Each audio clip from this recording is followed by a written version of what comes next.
Okay, one final thing I want to touch on today.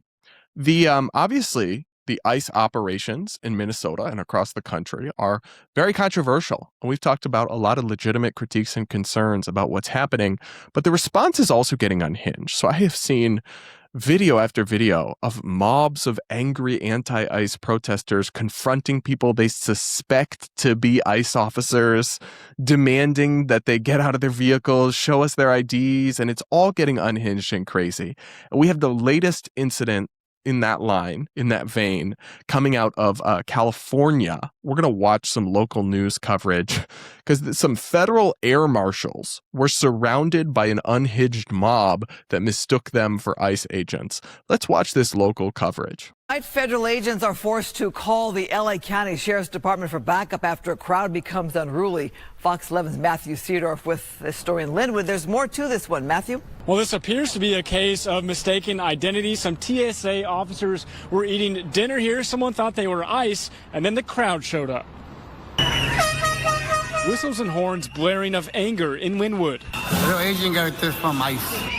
A crowd of anti-ICE protesters swarming a restaurant after reports that off-duty ICE agents were inside. But law enforcement sources tell Fox 11 this may be a case of mistaken identity. The agents weren't ICE, but instead TSA officers eating dinner. ICE. LA County Sheriff's deputies called in for crowd control, eventually calming the situation. Talk to y'all about what happened? Oh, sure. Who are you guys with? We're at Channel 11. Oh, Fox? Channel 11, Fox 11, yeah. Oh, okay. We asked an organizer what happened. No comment.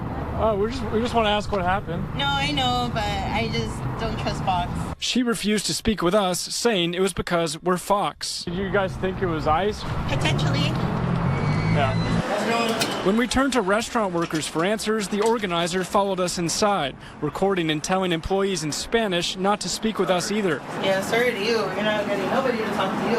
Outside, straggler protesters also recording our camera, trying to stay incognito. I think there's a place and time for everything. This man arrived moments after the chaos ended to eat at the restaurant it all started. These are TSA agents. You want to understand, people get very emotional, so they easily make mistakes. It happens, you take it out on the wrong people, which, same thing as ICE. They say they're after criminals, but they're taking it out on everybody. The TSA workers eventually escorted out safely with no arrest or injuries, but a moment that highlights how tense emotions are across LA. So a moment of mistaken identity, but again, no arrest and no injuries. Reporting live tonight, Matthew Seedorf, Fox 11 News. Look, I guess I'm certainly glad no one got hurt. Probably should have been some arrests. I don't know. I guess it depends on the details of what actually happened. But what are we doing here, folks? Why would anyone think this is a good idea? Even if they were ICE officers, which you really don't know and clearly can't be trusted to figure out. Yeah, let's just have mobs of agitators show up at restaurants and accost people we think are ICE officers. What could go wrong? That's definitely going to get them to back down. That's not going to make them double down. That's only going to make things better. I can't relate to this. I can't understand this. Why people would organize in this way. Because also, like, going after the rank and file officers like this is not even the people who are making decisions.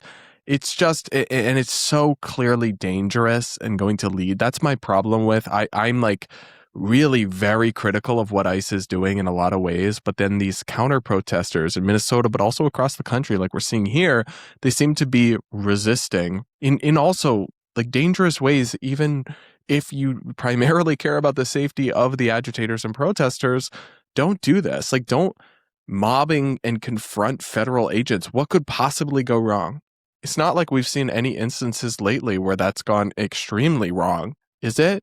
I really think people need to all take multiple deep breaths and chill and stop this insanity.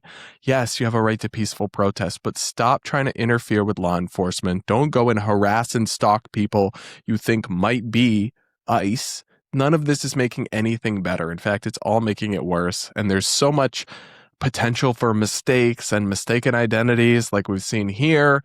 And this is just one example, guys. I have seen so many examples of this kind of behavior, and it's really, really not helpful.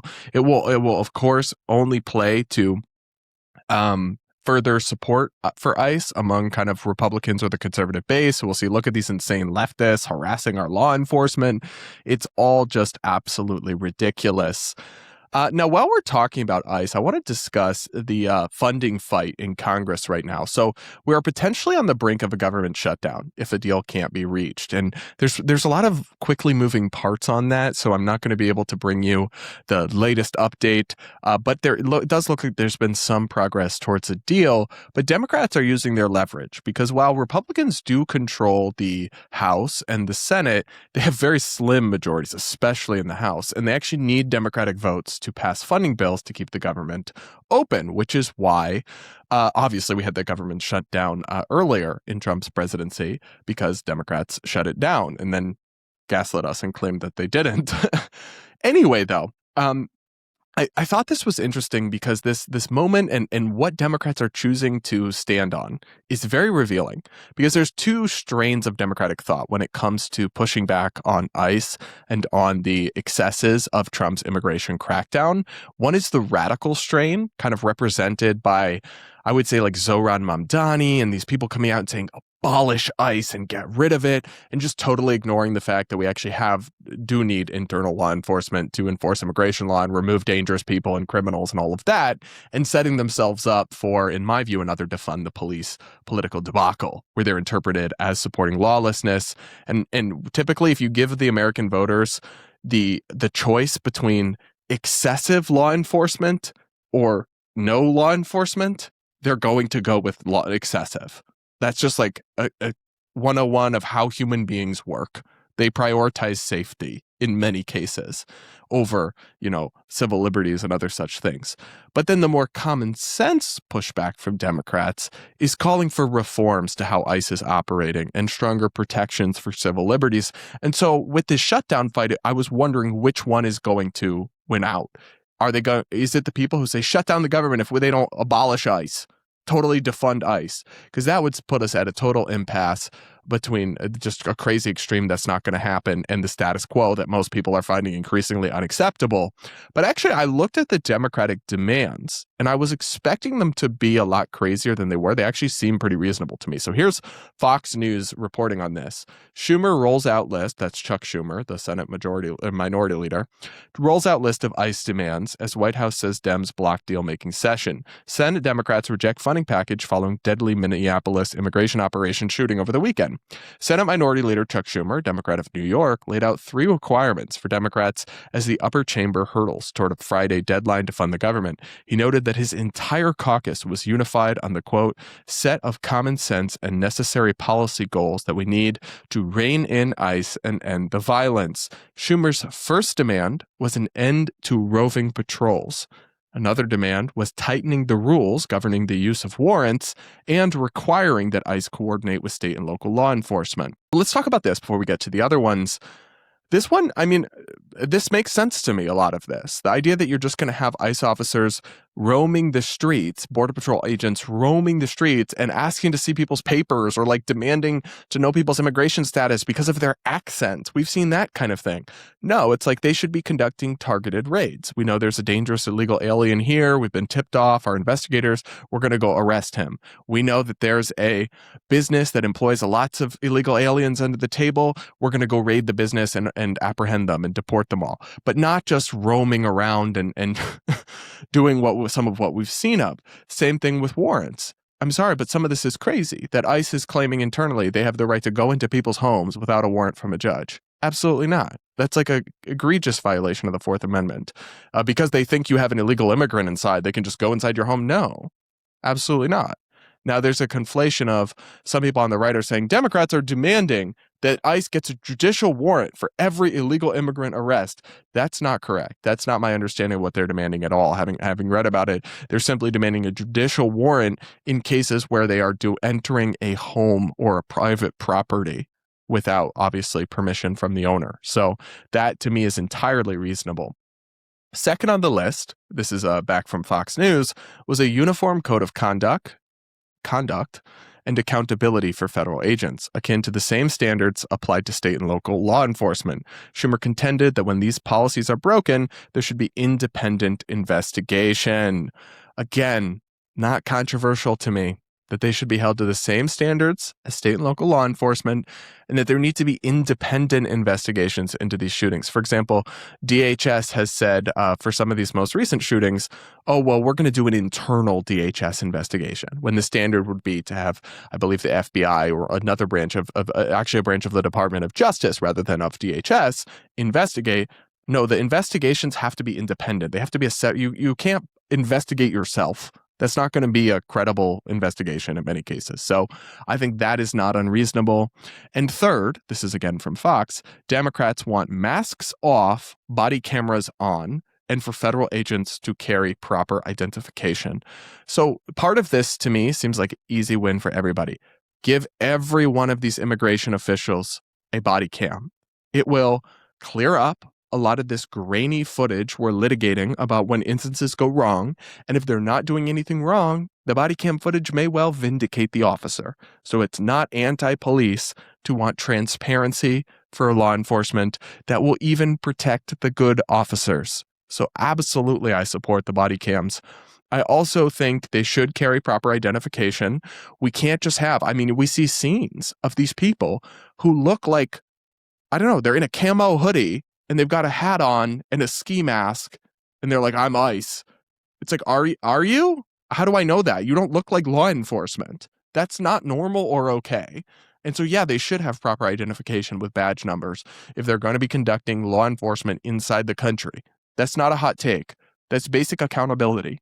I mean, I've asked some of my conservative friends who are more supportive of the anonymity for immigration officers, say that, like, obviously you think they're doing a good job, but obviously no one denies that there's going to be some mistakes or some bad things that happen. Say that I get beaten up unjustifiably by an ICE officer and I go to complain. How do I even do that? Oh, well, it happened here. Okay, what was his name? Oh, I don't know. What did he look like? I have no idea. Did he have a badge? No. Did he have a badge number? No.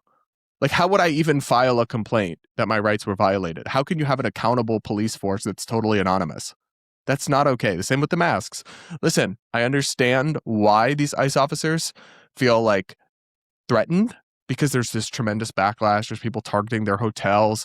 Their families may get threats. And all of that, I think, is totally unacceptable. I think it should be rigorously prosecuted by the Department of Justice and investigated by the FBI. But we can't have anonymous police. Sorry, we need to know who the officers are. It's crazy to me that we don't know who the officer is that shot Alex Pretty. We still don't know. In fact, for several days, even state law enforcement and prosecutors didn't know. So how could they potentially bring a criminal charge if there was wrongdoing if they don't even know who the officer is? It's crazy. I mean, listen, I understand why they might want to be anonymous, but ultimately, you are accepting that risk as part of your decision to become an ICE officer. And you should be protected with the fullest extent of our abilities through our system. However, judges, politicians, local law enforcement officers, they all have to show their faces. They're all publicly known to the public because it's a very important part of public transparency and trust in law enforcement to have them actually show their faces. And I think some of the excesses and overreach we've seen where these officers, I saw a video the other day, and this video is verified, it's real, where the officers are driving by and they pepper spray people on the sidewalk.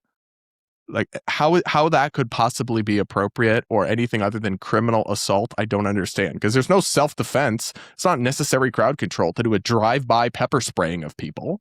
And maybe if their actual faces were shown, they wouldn't act in this manner. But the masks and the anonymity, I think, are contributing to this dangerous environment. And I support what Democrats are doing in trying to use their leverage to get that removed. I think, at least objectively, it makes sense. And to the extent that there are maybe some problems with some of the things they're suggesting, maybe Republicans can meet them in the middle with a counter proposal, making some changes to ICE, but not 100% of their demands. But don't just blindly say, no, we're not doing any of this. We back our ICE officers. Actually, there's legitimate, very legitimate concerns to be had right now. And some of these practices need desperately to be reeled in. I'm happy to see, I'm not sure that all the problems are going to be solved, but I'm happy to see the Trump administration deputizing Tom Homan to take over the Minnesota operation, because he, whatever you think of him, is a more serious, lifelong law enforcement professional rather than a political numbskull liar like Kristi Noem. I mean, I've made my opinion on her, the DHS secretary, very clear. She should absolutely be fired or impeached. She's just repeatedly lied through her teeth about the deaths of American citizens. And she is not a law enforcement professional. She has no idea how things are supposed to work. And her tenure has presided over like a political and civic disaster in terms of what's happening. And it's turned what was objectively a massively winning issue for the Trump administration and for Republicans, because Trump shut down the border. He stopped the flow of illegal immigration or vastly reduced it. And obviously the border was out of control under Biden. And now his officials have turned what was a winning issue for them into a nightmare. So great job, Kristi Noem. And those are my general thoughts on where we're at. I'll probably host some more debates or panels about the immigration crackdown coming up soon. But you guys let me know what you think in the comments below. Make sure you're subscribed. If you aren't yet, do hit the like button. And that'll be it for today's episode of the Brad vs. Everyone podcast. Thanks so much for listening. Have a great weekend, and we'll talk again real soon.